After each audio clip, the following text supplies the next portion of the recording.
हमारे मध्य प्रांत के प्रांत संगठन मंत्री आदरणीय मुकेश जी, हमारे मध्य प्रांत के सचिव डॉक्टर ओ.पी. सोनी जी, हमारे गुना नगर के जिलाध्यक्ष डॉक्टर पुरुषोत्तम जी,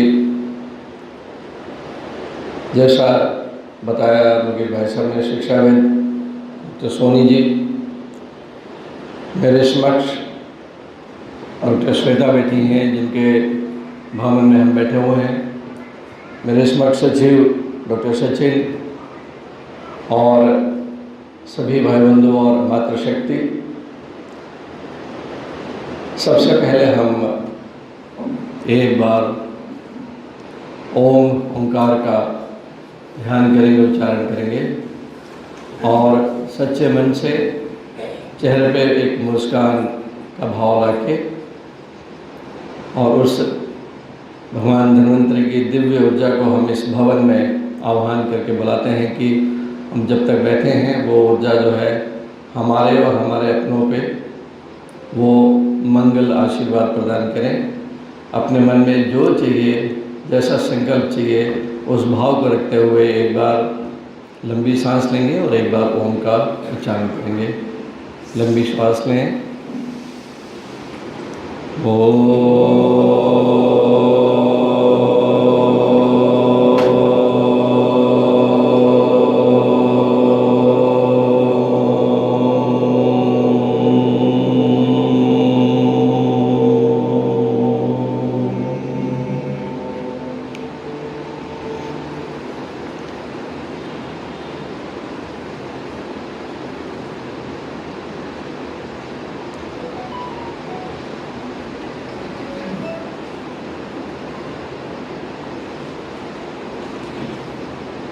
इस ओम के बाद जिनके एंटीना एक्टिव है, खुले हुए हैं, वो इस ओम के बाद जिस अनुभूति को वो अनुभव करते हैं वही अध्यात्म है।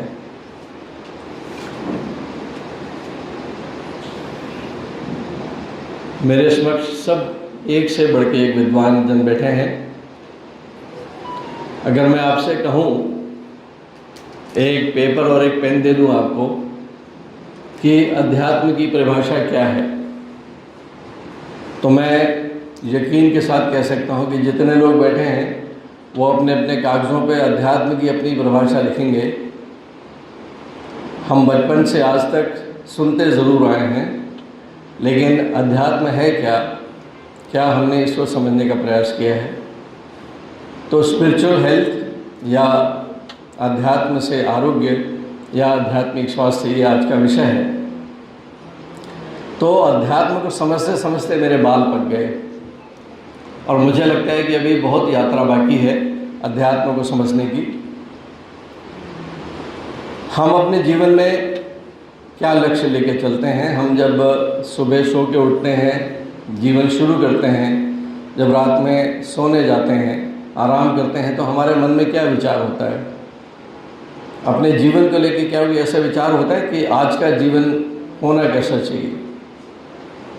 या एक टू डू लिस्ट होती है जो जितने भी सक्षम अधिकारी होते हैं, चाहे वो कलेक्टर हो, चाहे सिविल सर्जन हो, सुबह जैसे ही अपने बेंच पे बैठते होंगे अपने टेबल पे, तो एक लिस्ट होती है कि आज के क्या क्या काम करने हैं। वो आज के काम हैं, फिर एक हफ्ते के काम, फिर 1 महीने के, 3 महीने के, 6 महीने के, साल भर के, 5 साल के, पंचवर्षीय।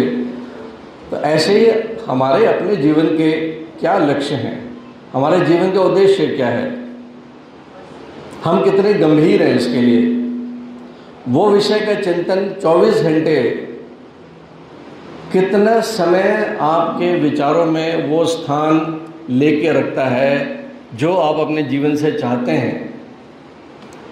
इसको कभी ईमानदारी से समझिएगा या इसको लिखने का प्रयास करिएगा कि हम अपने जीवन में चाहते क्या है। What you want from my life, लिख के देखिए इसको। लेकिन हम सब खुशी तो चाहते हैं, प्रयास भी करते होंगे। तो ऐसे एक मिस्टर गुप्ता हैं जो सुबह उठते हैं ब्रह्म मुहूर्त में और उसके बाद जो है वो अपने दिन शुरू करते हैं योग से, बगीचे में घूमने जाते हैं आधा पौन घंटा, उसके बाद फिर कुछ हाथ पैर भी चला लेते हैं। उसके बाद घर आते हैं जब, तो बाथरूम में जाके देखते हैं कि जो टूथपेस्ट है वो बेचारी जो है अपने अंतिम सांसें गिन रही है। वो ब्रश निकालते हैं, उसमें से निचोड़ते हैं वो टूथपेस्ट, उसमें से पेस्ट निकलती नहीं है। थोड़ा सा मन खिन्न होता है उनका, तो जैसे तैसे करके वो छोटी मोटी टूथपेस्ट से नहा लेते हैं और दांत साफ कर लेते हैं। उसके बाद नहा के बाहर निकलते हैं तो पत्नी से कहते हैं कि वो टूथपेस्ट तो चेंज कर देना, देखती नहीं है तुम, जाती हो वहाँ पे जो है टूथपेस्ट ख़त्म हुई पड़ी है, ज़रा चेंज कर दो उसको। उसके बाद ऑफिस चले जाते हैं। अगले दिन पुनः आते हैं, वो बेचारी घर के अपने परिवार के काम में, बच्चों के काम में व्यस्त रहती है, घर की गृहिणी, नहीं याद रहता उसे। वो अगले दिन फिर सुबह जो है अपना बगीचे में घूम घाम करके कपाल भाती भस्त्रिका सब करके योग करके दोस्तों से मिल मिला के घर आते हैं। घर आके फिर जब बाथरूम में देखते हैं तो वो फिर जो पेस्ट है वो पूरी मृत्यु हालत में, उसमें से कुछ निकलता नहीं है। वो तो उनका दिमाग तनतना जाता है, गर्म हो जाते हैं और टॉवल पहन के बाहर निकलते हैं और अपनी पत्नी पे जो है अपनी पूरी जो है उनका जो भी अंदर में तामसी ऊर्जा है पूरी निकाल देते हैं कि समझ में नहीं आता तुम क्या करते रहती हो दिन भर। एक छोटा सा काम बताएं, वो ब्रश नहीं, तुम्हें उसमें पेस्ट नहीं बदलते बनता तुम्हें। वो बोलते हैं कि बेचारी क्या बोलती, वो बोलते हाँ मैं करती हूँ, दौड़ दौड़ के उला देती है। निकलते हैं, दिमाग किस अवस्था में उनके विचार होंगे आप समझ सकते हैं। जैसे जैसे ब्रेकफास्ट करते हैं, थोड़ा लेट हो चुके होते हैं, जैसे ही ऑफिस के लिए निकलते हैं तो बच्ची बेचारी जो है जो अपनी बस से स्कूल जाती है और किसी कारण से लेट होने से बच्चे की बस छूट जाती है और वो बेचारा छोटा सा मुंह लेके बच्ची वापस आ रही है और बोलते क्या हुआ, फिर बस छूट गई। बोलती हाँ पापा बस छूट गई, प्लीज़ वो अगले स्टैंड तक तो छोड़ दो। बोले मुझे वैसे ही ऑफिस में लेट हो रही है और भन भन करते हुए बच्चे को बिठाते हैं और तेज़ कार चला के जो है वो बस को पकड़ने की कोशिश करते हैं। और इतने में जो है एक सिग्नल पे रेड लाइट और उनका पारा गर्म, और उसके बाद एक लड़का जो है स्कूटर के कट मार के आगे निकलता है तो वो तेरी ऐसी की तैसी उसको भी गाली दे दो आके जो है वो बच्ची को छोड़ते हैं अपने बस नेक्स्ट बस पे। ऑफिस पहुंचते हैं तो 5-10 मिनट लेट होते हैं तो बॉस जो है वो घड़ी देखता है और उनको देखता है, तो मन में जो है वो आते हैं वापस। तो बेटा जो है वो गेम खेल के अपनी शाम के समय जो है वो जूते वहीं के वहीं उतार के घर के बाहर निकलता तो पहले उसकी खिंचाई करते हैं। ये समझ में नहीं आता कितनी बार बोला कि जूते कहाँ रखने चाहिए तुम्हें।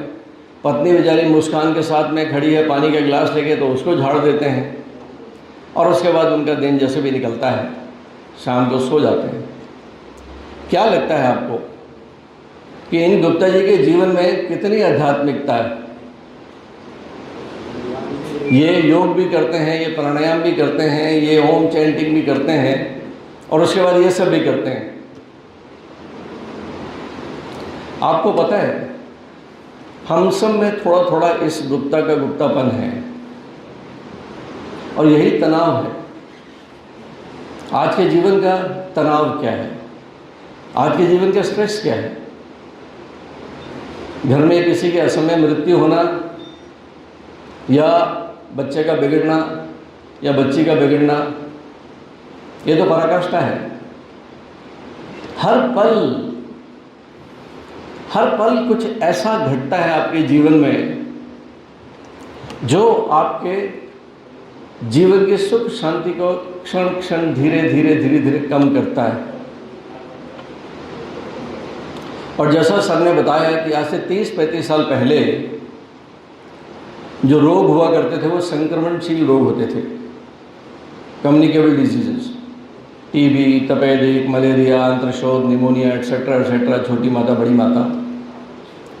बट समय के साथ जब विज्ञान ने तरक्की की, तकनीकी ने तरक्की की, वैक्सीनेशन आ गई, क्वालिटी कंट्रोल्स आ गए, इन्फेक्शन कंट्रोल्स आ गए, लोग आज ज़्यादा अवेयर हो गए हेल्थ के लिए, जगह जगह जिम खुल गए, लोग ने अपना हेल्थ पे, एंटीबायोटिक्स पे लॉन्गेविटी बढ़ गई।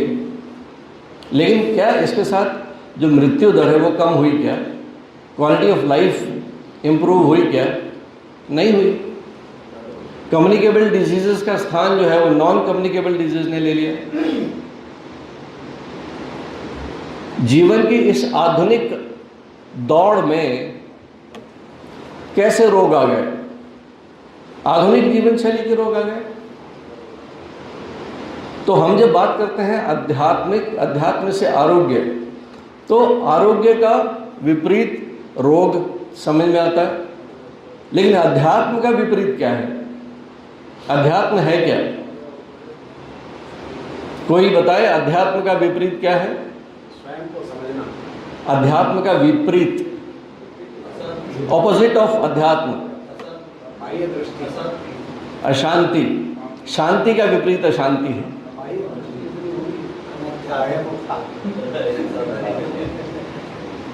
सोचने की बात है कि अध्यात्म, जब तक हम कड़वा नहीं चखते, जब तक मीठे का मज़ा नहीं आता, जब तक गर्मी महसूस नहीं होती, तब तक एसी का मज़ा नहीं आता। ये हमारे मानव दिमाग की जो समझने की जो एक तरीका है, हम डुअलिटी के साथ समझते हैं बचपन से ही। कंपैरेटिव दिन तब समझ में आता है जब रात होती है ना? गरीबी अमीरी, सुख दुख, राम का महत्व तभी समझ में आता है जब बैकग्राउंड में रावण है। तो कहने का अर्थ है कि अध्यात्म को हम कब समझते हैं? अध्यात्म है क्या? तो पेशे से चिकित्सक होने के नाते ये एक रुचि का विषय बने मेरे लिए कि what is science and what is spiritualism. अध्यात्म को स्पिरिचुअलिज्म कहा जाता है। तो ये शब्द स्पिरिचुअलिज्म आया कहाँ से? स्पिरिचुअलिज्म शब्द है ग्रीस का, स्पिरिटस से स्पिरिचुअलिज्म बना। What is the meaning of spiritus? Greece में स्पिरिटस का मतलब होता है ब्रीदिंग, श्वास क्रिया। तो क्या श्वास क्रिया का अध्यात्म से मतलब है?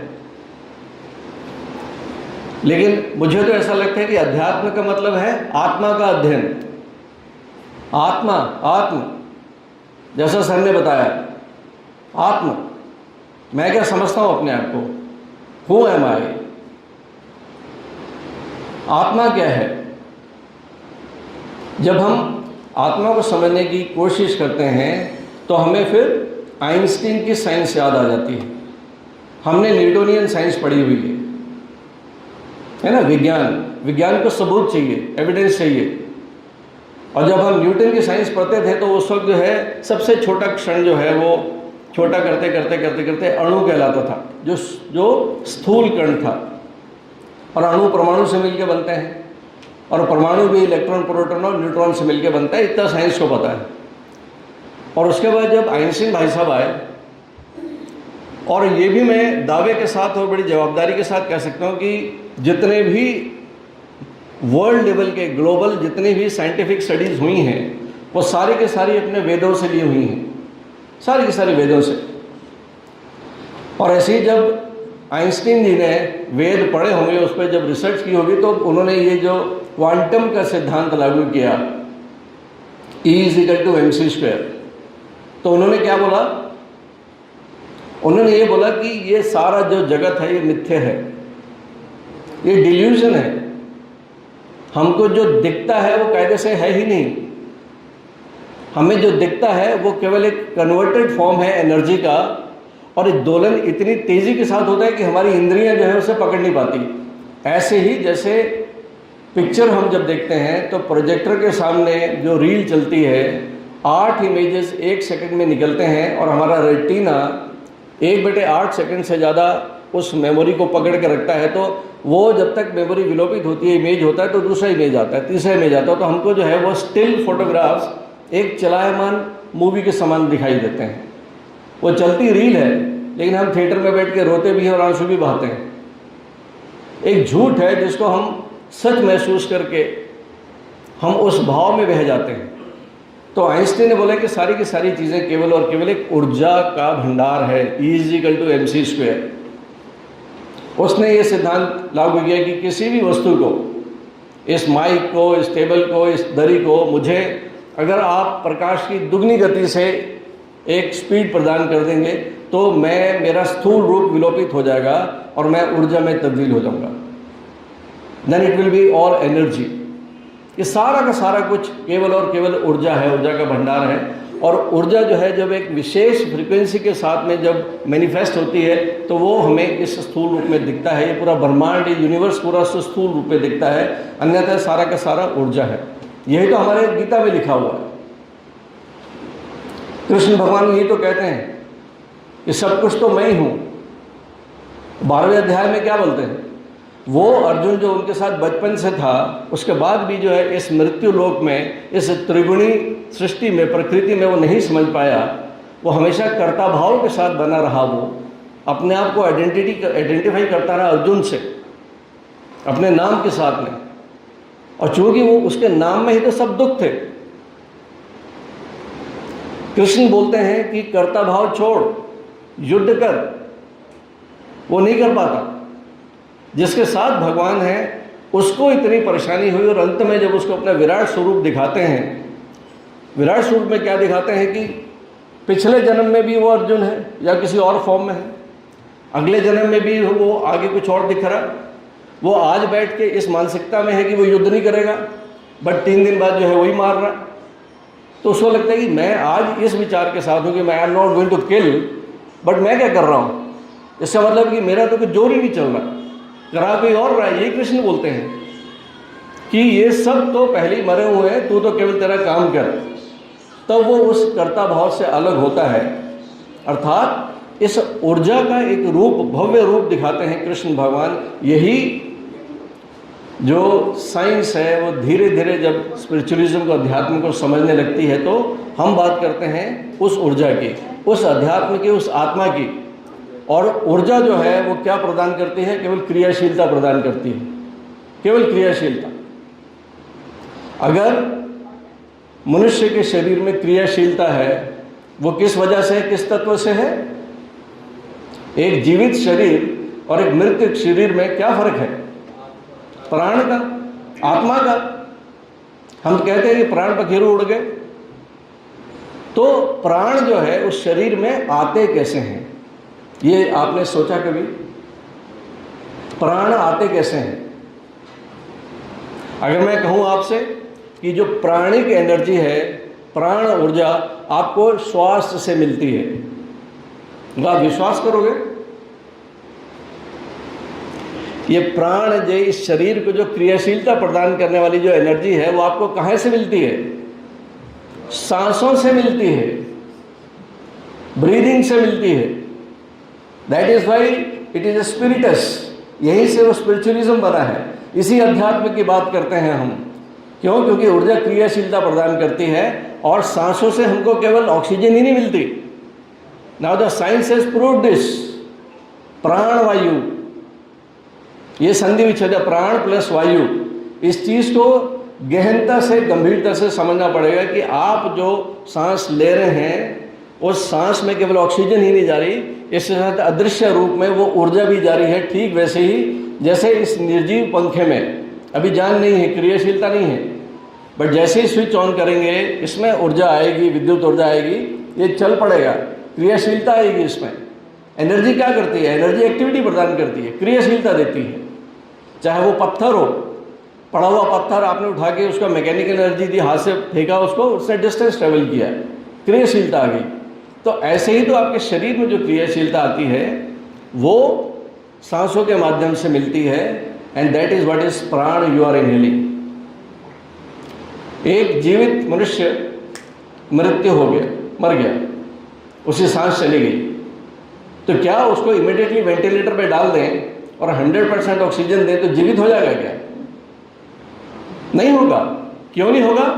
क्योंकि सांस तो जा रही है उसमें, बट वो करंट नहीं जा रहा है, वो ऊर्जा नहीं है। ऊर्जा चली गई, ऊर्जा में मिल गई। तो उस बड़ी ऊर्जा की एक इकाई जो आप में है वो आत्मा कहलाती है। और हमारे वेदी जो थे, हमारे जो ऋषि थे, वो इस तत्व को समझते थे। उन्होंने सांख्य योग का जो सिद्धांत प्रतिपादित किया कि सृष्टि यूनिवर्स का जो निर्माण हुआ है, ये सांख्य योग, प्रकृति और पुरुष के मिलने से। That is what is mind and matter, सूक्ष्म और स्थूल।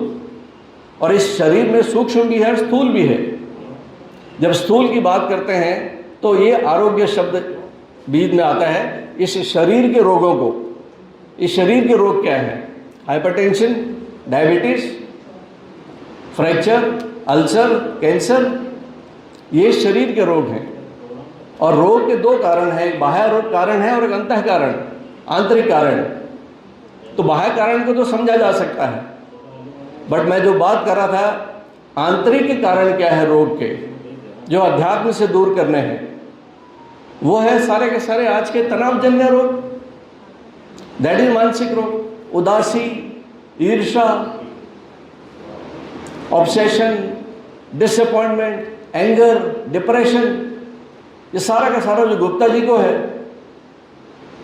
इस गुप्ता जी के कारण तो जो है जीवन में जो 4 वर्ण बनाए थे हमारे वेदों में लिखे गए हैं, गृहस्थ आश्रम, ब्रह्मचर्याश्रम, गृहस्थ आश्रम, वानप्रस्थ और संन्यास। यहाँ हम सब लोग जो है लगभग गृहस्थ और वानप्रस्थ के लोग बैठे हुए हैं।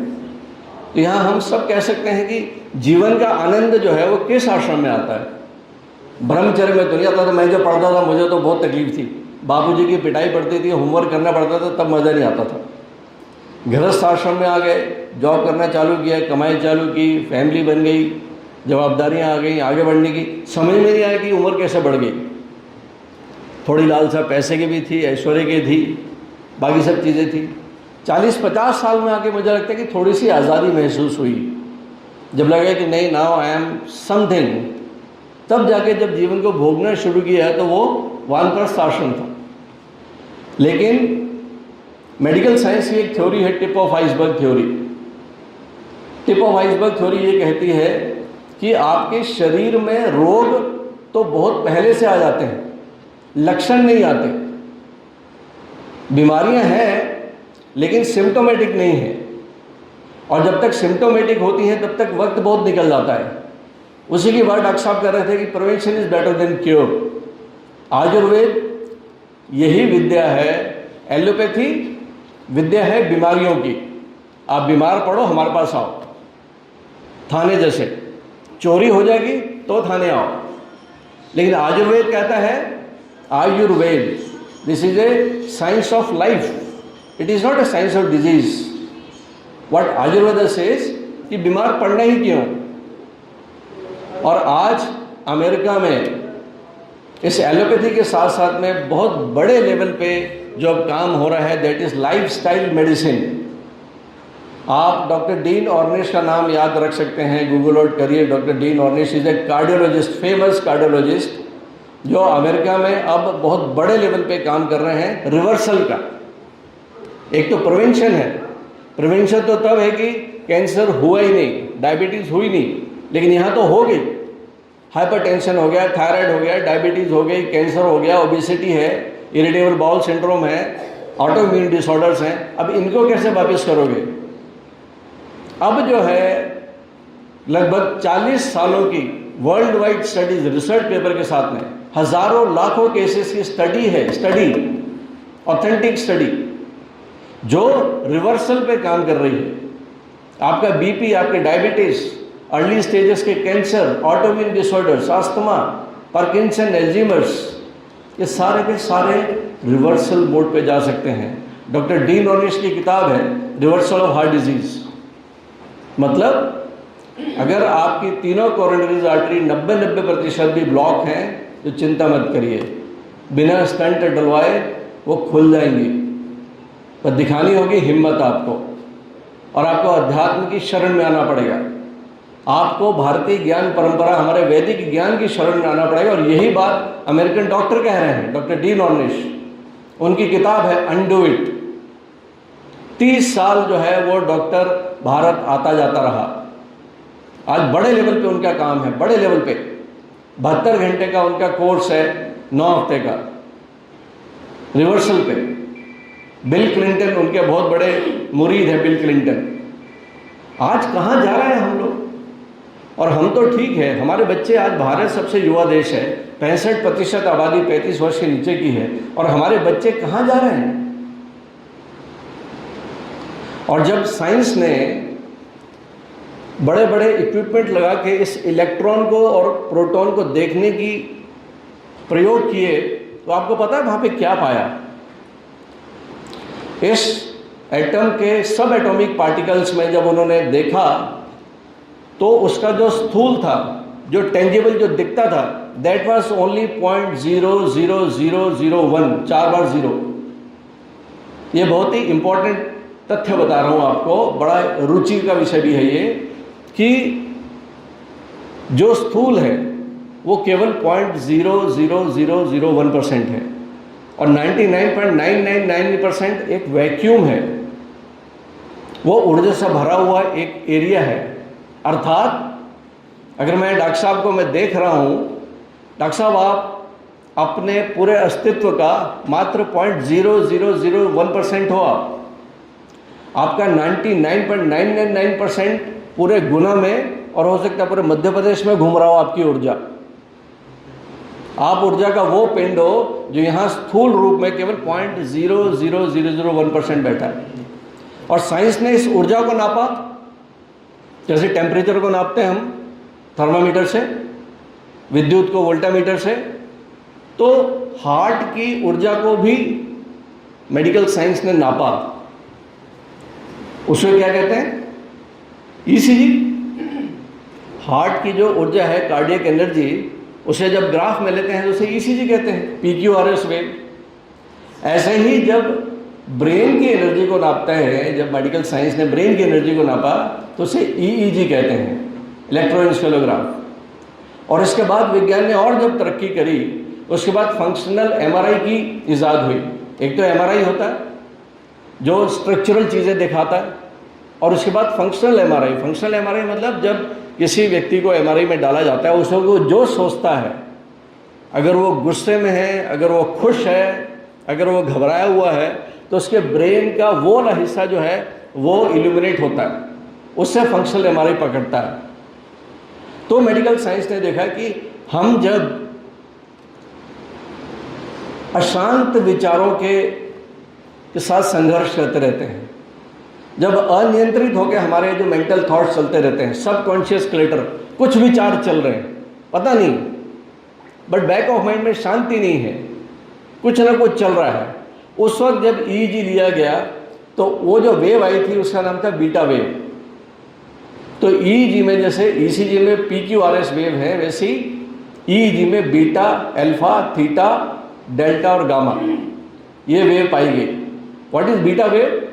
बीटा वेव, मैं अभी आपसे बात कर रहा हूँ और मैं चैतन्य हूँ, मैं कॉन्शियस हूँ, मैं अलर्ट हूँ, मैं कुछ भी अनसन नहीं बोल रहा, मुझे पता है कि मुझे कौन से शब्दों का प्रयोग करना है, मुझे जोर लगाना पड़ रहा है, ब्रेक लगानी पड़ती है शब्दों में कि कुछ ऐसे शब्द ना निकल जाए। तो I am quite conscious and I am in stress also. इस वक्त जो है बीटा वेव है, और बीटा वेव भी 3 प्रकार है।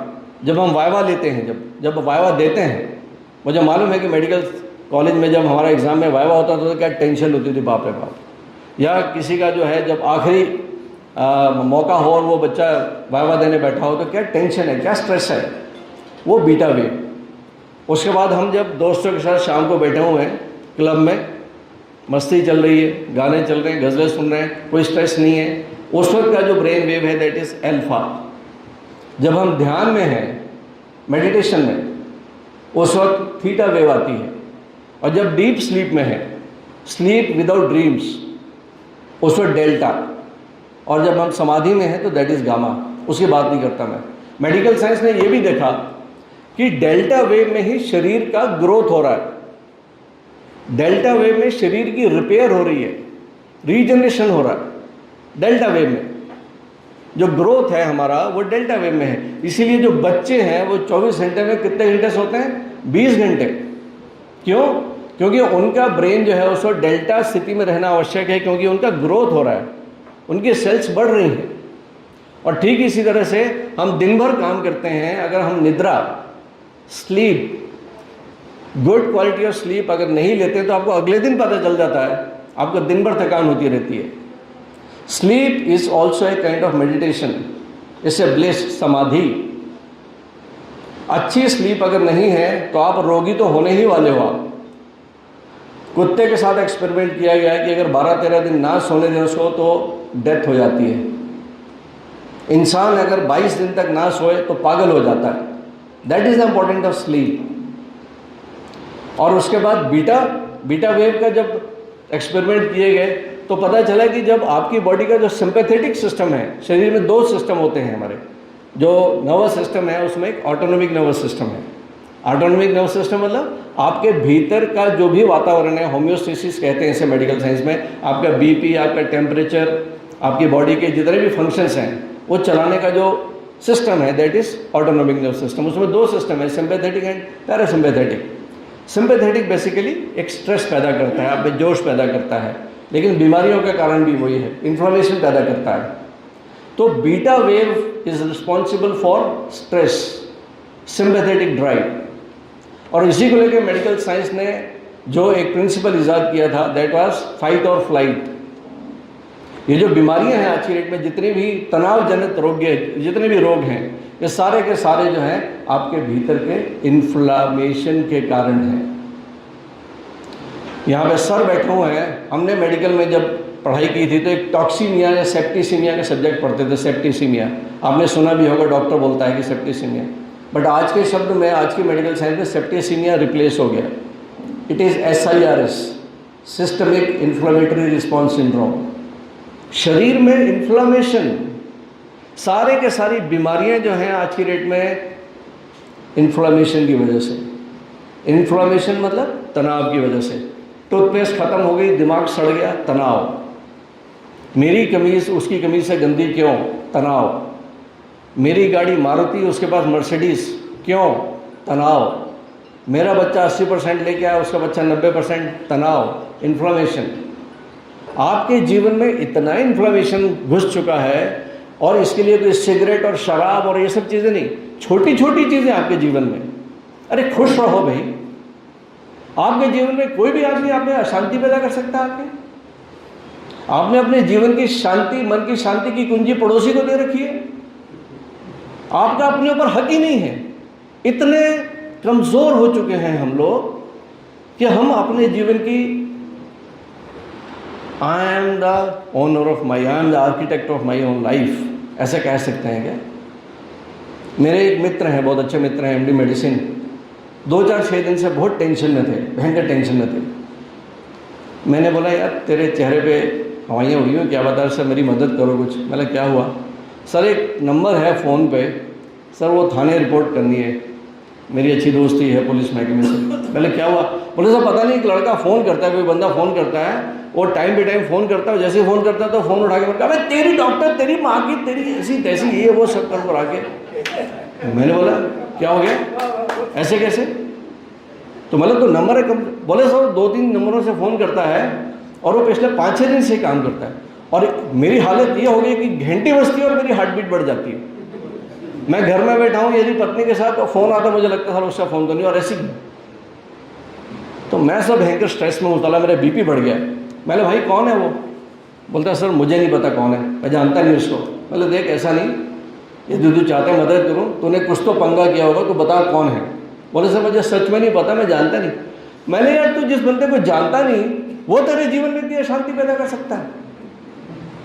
मतलब तू सोच के देख, तू 50 साल का हो रहा है, MD मेडिसिन, एक कामयाब डॉक्टर, और कोई ऐसा बंदा जो टोटली अननोन स्ट्रेंजर, वो तेरे जीवन में ऐसी तैसी कर सकते थे।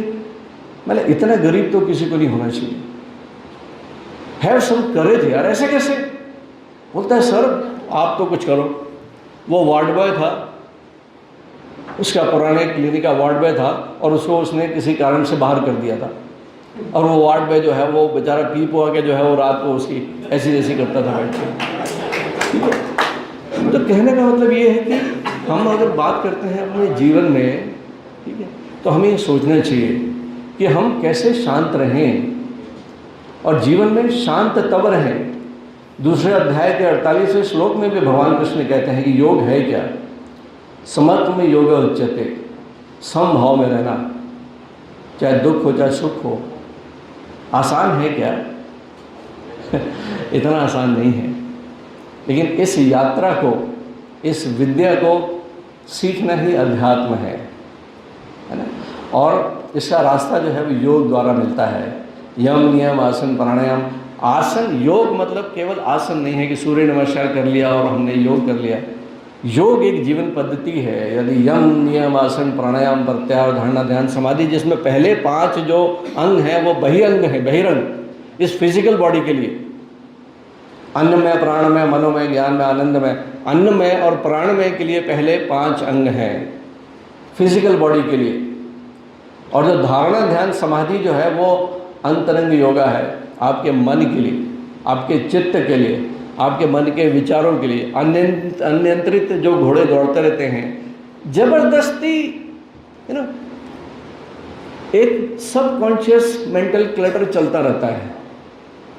शांति से बैठो कभी और आप सोच के देखो कि मन कहाँ है। What is stress?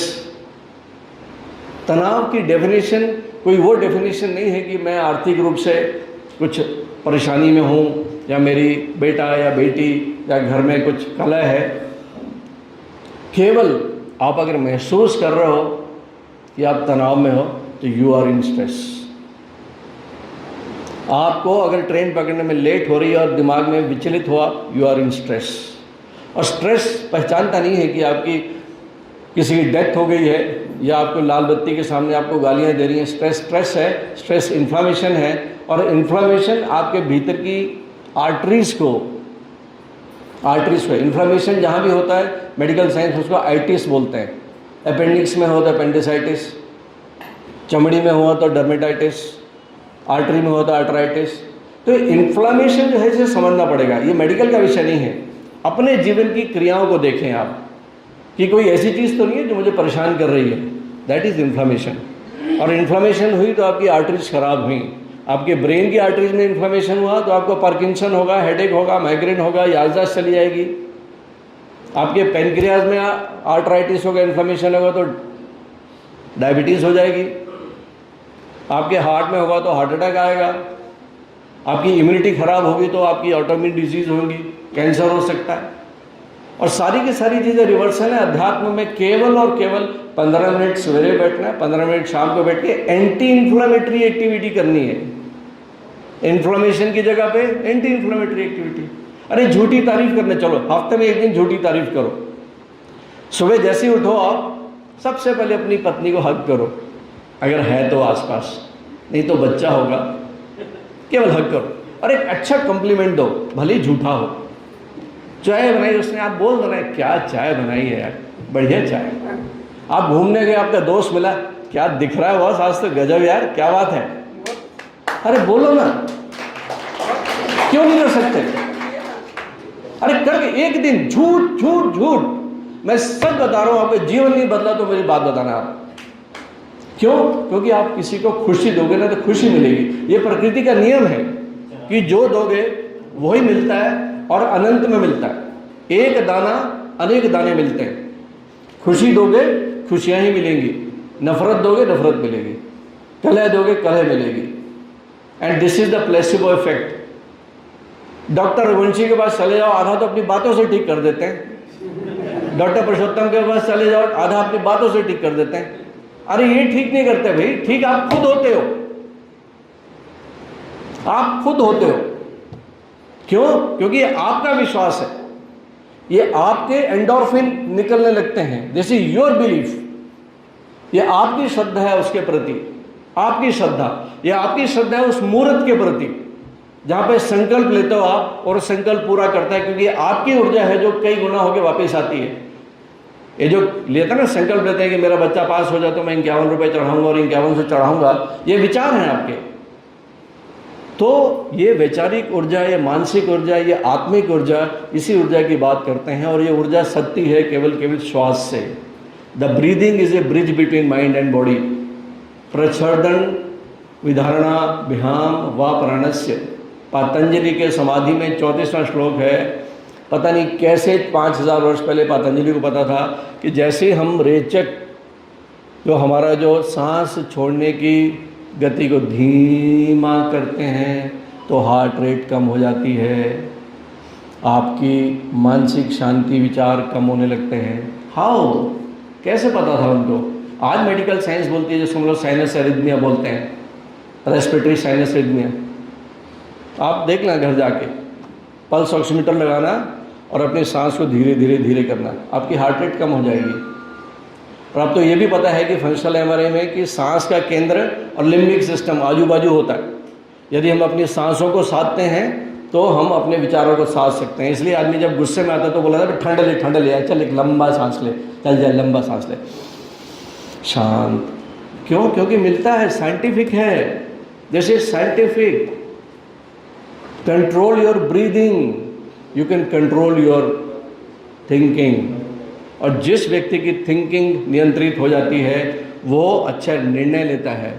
जो आदमी अच्छा निर्णय लेता है उसके कर्म अच्छे होते हैं, उससे सोचने की शक्ति, उसके परिणाम अच्छे होते हैं, उसकी सफलता, और जिसको सफलता मिलती है वो खुश। तो अल्टीमेटली लाइफ में तो खुशी चाहिए, तो खुश होने लाइफ में तो ढंग से सांस लेना सीखो यार। That is what is mindful breathing, that is Vipassana, that is conscious breathing. यदि प्राणायाम यही है। प्राणायाम क्या है? सांस लेते समय पूरा ध्यान सांस पे कि मैं सांस ले रहा हूं, बस बैठो चुपचाप। दूसरा, सुबह उठ के कृपया करके आधे घंटे तक ना तो न्यूज़पेपर पढ़ो ना अपना मोबाइल देखो। सबसे बड़ी इन्फ्लेमेटरी एक्टिविटी है जीवन में सुबह उठते ही मोबाइल देखना और न्यूज़पेपर देखना और सब गंदी गंदी खबरें पढ़ना। उसके बाद शाम का भोजन सूर्यास्त के आसपास कर लें। डिनर अराउंड 7, सबसे बड़ी एंटी इन्फ्लेमेटरी एक्टिविटी, आध्यात्मिक एक्टिविटी। और उसके बाद सोने से पहले 1 घंटे, निद्रा में जब जाते हो सोने से पहले 1 घंटे पहले no mobile, no TV, no Netflix, no सास बहू के झगड़े। केवल और केवल आप पढ़ सकते हो, कुछ छोटी मोटी चीज़ें हैं जीवन की। केवल और केवल एंटी इन्फ्लेमेटरी लाइफस्टाइल, यही आध्यात्मिक लाइफस्टाइल है। यही अध्यात्म से आरोग्य होना है। यही आपके जीवन में मस्ती पैदा करता है। आपका हेल्थ जो है सबसे, बोलते ना पहला सुख निरोगी काया, दैट इज़ ट्रू। और हम कितना भी कर लें, ये शरीर जो है, इस physical body, healthy physical body में ही हेल्दी फिजिकल माइंड हो सकता है। आपका दांत दर्द हो रहा है तो कोई ध्यान में नहीं बैठ सकता है ना। तो आपका शरीर एक मंदिर है, इसकी पूजा करें। और हमारे जो भारतीय ज्ञान परंपरा के जितने सिद्धांत हैं उनको पालन करें। सूर्य दर्शन करें, हमेशा जो है सूर्योदय से पहले उठ जाएं। मैं ये नहीं बोलता ब्रह्म मुहूर्त में उठें, बट सूर्य उदय उसको देखना, उसकी शक्ति लेना। उस वक्त स्पेशल ऊर्जा होती है। जो संधि काल होता है उस वक्त कॉस्मिक एनर्जीज डिफरेंट होती हैं। जब सूर्यास्त होता है उस वक्त डिफरेंट होती हैं। ओम का उच्चारण करें जब सूर्यास्त है 5 बार। मैं ये नहीं कहता कि अपने सब घर वालों को लेके बैठ जाओ, आप बैठो अपने घर में ओम का उच्चारण, ओम की ध्वनि एक एक कमरे तक जानी चाहिए। कहीं भी बैठ के कर सकते हैं। जब हमारे दूसरे धर्म वाले लोग जो है कहीं भी चादर बिछा के जो है अपने पूजा पाठ कर सकते हैं, तो हम अपने घरों में तो ओम का उच्चारण कर ही सकते हैं। तो एक निश्चित समय पे मेरे ख्याल से आज का ये डोज काफ़ी है। आपका जीवन मंगलमय हो। भगवान धन्वंतरी जो हैं आपके जीवन में खूब खुशियाँ प्रदान करें। बच्चे स्वस्थ हों, आप स्वस्थ रहें, परिवार स्वस्थ रहे, ग्राम स्वस्थ रहे, राष्ट्र स्वस्थ बने। मैं सबको प्रणाम करता हूँ। नमन।